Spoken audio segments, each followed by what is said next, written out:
नमस्कार, झारखंड समाचार में आप सबों का स्वागत है। आइए जानते हैं आज की ताज़ा खबरों को। इससे पहले आपने चैनल को सब्सक्राइब नहीं किया है तो प्लीज़ चैनल को सब्सक्राइब कर बेल आइकन को प्रेस कर दीजिए ताकि खबरों का अपडेट आपको मिलता रहे। आइए बढ़ते हैं खबरों की ओर। गोड्डा स्टेशन में कोचिंग यार्ड के लिए रेलवे ने दिए 50 करोड़, बढ़ेगी लंबी दूरी की ट्रेन। रेल मंत्रालय ने गोड्डा रेलवे स्टेशन को बड़ा तोहफा दिया है। पूर्वी रेलवे में पड़ने वाला गोड्डा स्टेशन में कोचिंग यार्ड निर्माण के लिए कुल 50 करोड़ रुपये आवंटित की गई है। रेल मंत्रालय के फाइनेंस ज्वाइंट डायरेक्टर पुनीत मिन्ना ने पूर्वी एवं पूर्वोत्तर सीमांत रेलवे के जीएम को गोड्डा रेलवे स्टेशन में कोचिंग यार्ड की राशि स्वीकृति का पत्र भेज दिया है। रेल मंत्रालय के अम्ब्रेला वर्क के तहत गोड्डा स्टेशन को विकसित किया जाएगा। गोड्डा रेलवे स्टेशन को अपग्रेड कर कोचिंग यार्ड तैयार किए जाएंगे। कोचिंग यार्ड में रुकने वाले ट्रेनों के मेंटेनेंस की सुविधा होगी। ज्वाइंट डायरेक्टर ने जीएम को अम्ब्रेला वर्क के तहत गोड्डा रेलवे स्टेशन में इन सुविधाओं पर टेंडर कर तेजी से काम शुरू करने का निर्देश दिया है। आप सबको को बता दूं कि कोचिंग यार्ड बनते ही गोड्डा इस इलाके का सबसे बड़ा रेलवे स्टेशन बन जाएगा। यहाँ ट्रेनों के टर्मिनेशन की सुविधा होगी। इस प्रोजेक्ट के तहत रेल लाइन की संख्या बढ़ेगी और एक साथ 8 से 10 ट्रेनों को कोचिंग यार्ड में रुक पाए। आप सबको बता दूं कि कोचिंग यार्ड बनते ही गोड्डा इस इलाके का सबसे बड़ा रेलवे स्टेशन बन जाएगा। यहाँ ट्रेनों के टर्मिनेशन की सुविधा होगी। इस प्रोजेक्ट के तहत रेल लाइन की संख्या बढ़ेगी और एक साथ 8 से 10 ट्रेन कोचिंग यार्ड में रुक पाएगी। कोचिंग यार्ड में ट्रेनों का मेंटेनेंस, वॉशिंग, साफ सफाई की सुविधा रहने से गोड्डा स्टेशन से लंबी दूरी की ट्रेनों की संख्या भी बढ़ेगी। प्लेटफॉर्म की संख्या भी बढ़ जाएगी। झारखंड में तेज हवा के साथ बारिश की संभावनाएं। जानिए झारखंड में कब होगी मानसून की झमाझम बारिश। अरब सागर की गर्म हवा और बंगाल की खाड़ी में बने नमी के बादल ने झारखंड के मौसम का मिजाज को बदलकर रख दिया है। यही वजह है कि राज्य में लोगों को भीषण उमस वाली गर्मी का सामना भी करना पड़ रहा है। जल्द ही मौसम में होने वाला परिवर्तन लोगों को राहत देने वाला है। मौसम विज्ञान केंद्र रांची के मुताबिक रांची और आसपास के कई इलाकों में आज आकाश में बादल छाए रहेंगे। हवा की रफ्तार 30 से 40 किलोमीटर प्रति घंटे की होगी। कहीं कहीं वज्रपात भी हो सकता है। तेज हवा के साथ बारिश की भी संभावना बन रही है। मौसम वैज्ञानिक अभिषेक आनंद ने बताया है कि अरबियन सागर से होते हुए मानसून केरल से कर्नाटक पहुंच गया है। इसके अगले 2 से 3 दिन में गोवा और मुंबई पहुंचने के आसार हैं। बंगाल की खाड़ी से चली मानसून की हवा बादल के साथ नागालैंड पहुंच गई है। इनका 5 से 6 जून तक में सिक्किम और दार्जिलिंग के पहुंचने की पूरी उम्मीद है। धीरे धीरे यह पश्चिम बंगाल होते हुए बिहार और झारखंड में प्रवेश कर जाएगा। झारखंड में मानसून के 10 से 12 जून तक प्रवेश करने की पूरी संभावना है। आप सबको बता दो कि मौसम में जिस तरह से लगातार परिवर्तन हो रहा है उसके मुताबिक लोगों को अभी भी भीषण गर्मी और उमस का सामना करना पड़ेगा। ऐसी स्थिति तब तक रहेगी जब तक मानसून का प्रवेश राज्य में नहीं हो जाता। अरब सागर और बंगाल की खाड़ी में बन रही परिस्थिति के मुताबिक 4 जून को भी झारखंड के कई हिस्सों में हल्की और मध्यम दर्जे की बारिश हो सकती है। इस समय झारखंड के कई हिस्सों में रुक रुक कर प्री मानसून की बारिश हो रही है। मौसम विभाग के अनुसार पलामू के लोगों को फिलहाल गर्मी से राहत नहीं मिलती दिख रही है। झारखंड में कब आ रहा है मैट्रिक और इंटरमीडिएट का रिजल्ट, जैक की क्या है तैयारी, आइए जान लेते हैं।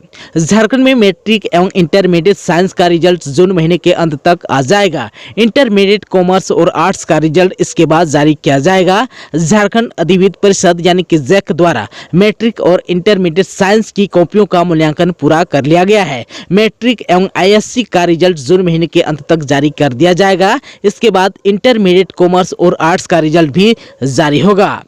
आप सबको बता दूं कि दोनों टर्म के प्राप्तांक के आधार पर रिजल्ट जारी किया जाएगा। स्कूल कॉलेजों को दोनों टर्म का अंक भेजा जाएगा। परीक्षार्थी अपने स्कूल या कॉलेजों से दोनों टर्म के अंक की जानकारी प्राप्त कर सकते हैं। कॉमर्स और आर्ट्स का रिजल्ट 10 जुलाई तक जारी होने की संभावना है। कॉमर्स और आर्ट्स की कॉपियों का मूल्यांकन कार्य 15 जून तक पूरा हो जाएगा।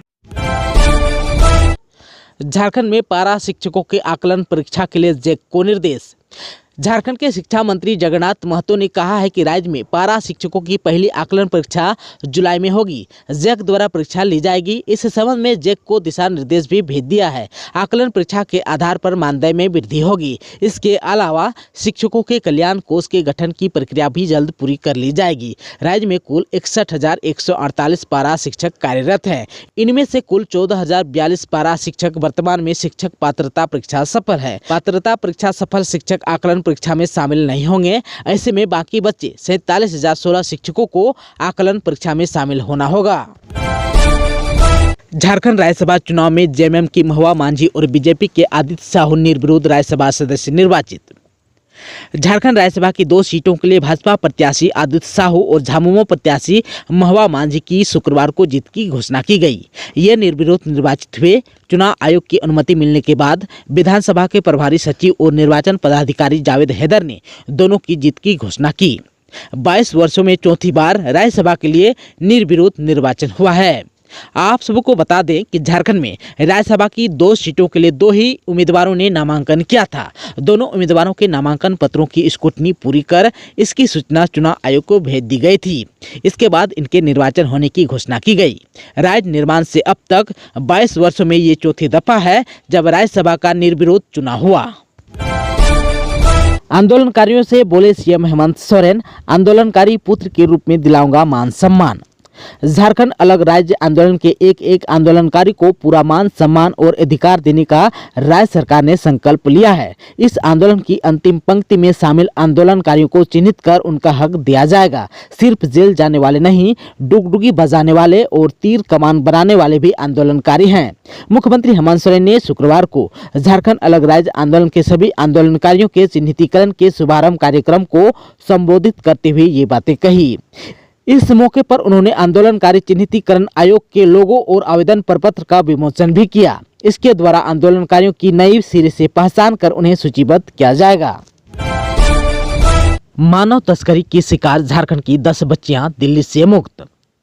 झारखंड के मुख्यमंत्री हेमंत सोरेन के सार्थक प्रयास से लगातार मानव तस्करी की शिकार बालिकाओं को मुक्त कराकर उनके घरों में पुनर्वासित किया जा रहा है। उसी कड़ी में मानव तस्करी के शिकार झारखंड के खूंटी जिले के 7 बच्चियों एवं गिरिडीह जिले के 3 बच्चों को दिल्ली में मुक्त कराया गया है। महिला एवं बाल विकास विभाग के निदेशक ए डोडे द्वारा सभी जिलों को सख्त निर्देश भी दिया गया है कि जिस भी जिले के बच्चों को दिल्ली में रेस्क्यू किया जाता है उन्हें जिले के जिला समाज कल्याण पदाधिकारी एवं बाल संरक्षण पदाधिकारी द्वारा बच्चियों को वापस अपने जिले में पुनर्वासित किया जाएगा। इसी कड़ी में गिरिडीह जिला समाज कल्याण पदाधिकारी अलका हेम्ब्रम एवं जिला बाल संरक्षण पदाधिकारी अहमद अली द्वारा पहल करते हुए दिल्ली में रेस्क्यू कर बच्चियों को मुक्त कराया गया।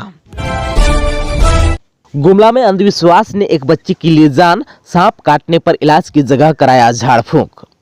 गुमला जिले में अंधविश्वास के चक्कर में एक लड़की को अपनी जान गंवानी पड़ी। सांप काटने के बाद परिजन लड़की का अस्पताल में इलाज कराने की बजाय झाड़ फूंक कराते रहे, जिससे लड़की की स्थिति नाजुक हो गई। अंतिम समय में उसे अस्पताल लाया गया, जहां डॉक्टर ने इलाज के बाद लड़की को मृत घोषित कर दिया। मामला घघरा थाना क्षेत्र के हुटार गाँव की है। डॉक्टरों ने भी झाड़ फूंक की जगह इलाज कराने की बात लोगों से अपील की। कहा कि सांप काटने का इलाज संभव है। आप सबको बता दूं कि गांव की 12 वर्षीय सुकृति कुमारी को सांप काटने से मौत हो गई है। मृतका के पिता बालदेव उरांव ने बताया कि गुरुवार की रात को सभी खाना खाकर सोने चले गए। सभी जमीन पर ही बिस्तर लगाकर हमेशा सोते थे। लगभग 10 बजे रात में सुकृति अचानक उठी और कहा कि मुझे कुछ काट दिया है, पैर में दर्द हो रहा है। हालांकि किस सांप ने युवती को काटा स्पष्ट नहीं हो सका क्योंकि किसी ने सांप को नहीं देखा, जिसके बाद घरवाले रात भर युवती को झाड़ फूंक कराया। सुधार नहीं होने के बाद शुक्रवार की सुबह 108 एम्बुलेंस की मदद से घघरा स्थित CHC में भर्ती कराया, जहां डॉक्टरों ने उसे मृत घोषित कर दिया। चक्रधरपुर में स्कूली बच्चे तो देवघर में कॉलेज स्टूडेंट ने निकाली साइकिल रैली। विश्व साइकिल दिवस के मौके पर पश्चिमी सिंहभूम जिला अंतर्गत चक्रधरपुर में केंद्रीय विश्वविद्यालय के स्कूली बच्चों ने साइकिल रैली निकाली। इस दौरान ऐतिहासिक स्थलों का शैक्षणिक भ्रमण भी किया। वहीं देवघर में नेहरू युवा केंद्र की ओर से साइकिल रैली का आयोजन किया गया। इंडोर स्टेडियम में विधायक नारायण दास ने हरी झंडी दिखाकर रैली को रवाना किया। इस मौके पर विधायक ने युवाओं को प्रोत्साहित करते हुए कहा कि वर्तमान में युवा शक्ति एक बड़ी शक्ति के रूप में उभर रही है। कोडरमा के नवलसाही में अवैध 41 क्रशर के खिलाफ कार्रवाई तो लोहरदगा में भी चला बुलडोजर। सीएम हेमंत सोरेन के निर्देश पर अवैध खनन के खिलाफ लगातार कार्रवाई हो रही है। इसी कड़ी में शुक्रवार को कोडरमा के नवलसाही में अवैध रूप से संचालित करीब 41 क्रशर यूनिट को ध्वस्त किया गया। वहीं लोहरदगा में अवैध खनन पर प्रशासन का डंडा चला। इस दौरान कई पर मामला भी दर्ज किया गया। कोडरमा डीसी आदित्य रंजन के निर्देश पर गठित जिला खनन टास्क फोर्स ने शुक्रवार को नवलसाही थाना क्षेत्र अंतर्गत पुराना नगर पंचायत के खटोलिया स्थित क्रशर मंडी में छापामारी की। इस दौरान यहां अवैध रूप से संचालित करीब 41 क्रशर यूनिट को ध्वस्त कर दिया गया। जिला प्रशासन द्वारा जिले के पत्थर औद्योगिक क्षेत्र में अब तक की यह सबसे बड़ी कार्रवाई है। प्रशासन की यह कार्रवाई करीब 6 घंटे तक चली। इस दौरान क्रशर यूनिटों को पूरी तरह से ध्वस्त कर दिया गया। इधर दूसरी ओर लोहरदगा जिले में अवैध खनन को लेकर प्रशासन सक्रिय है। अनुमंडल पदाधिकारी अरविंद कुमार लाल ने बताया कि लोहरदगा जिले में 16 मई से 31 मई 2022 तक अवैध खनन के मामले में 3 वाहनों से कोयला 5 मीट्रिक टन जब्त करते हुए मामला दर्ज किया गया है। वहीं अवैध पत्थर खनन के एक वाहन से 10 मीट्रिक टन बालू के अलावा 9 वाहनों सहित 25.4 मीट्रिक टन जब्त करते हुए 4 लोगों के खिलाफ मामला भी दर्ज किया गया है। इसके अलावा 1 और 2 जून 2022 को 8 मीट्रिक टन बालू लदे 2 वाहन से 3 मीट्रिक टन पत्थर लदे 1 वाहन जब्त किया गया।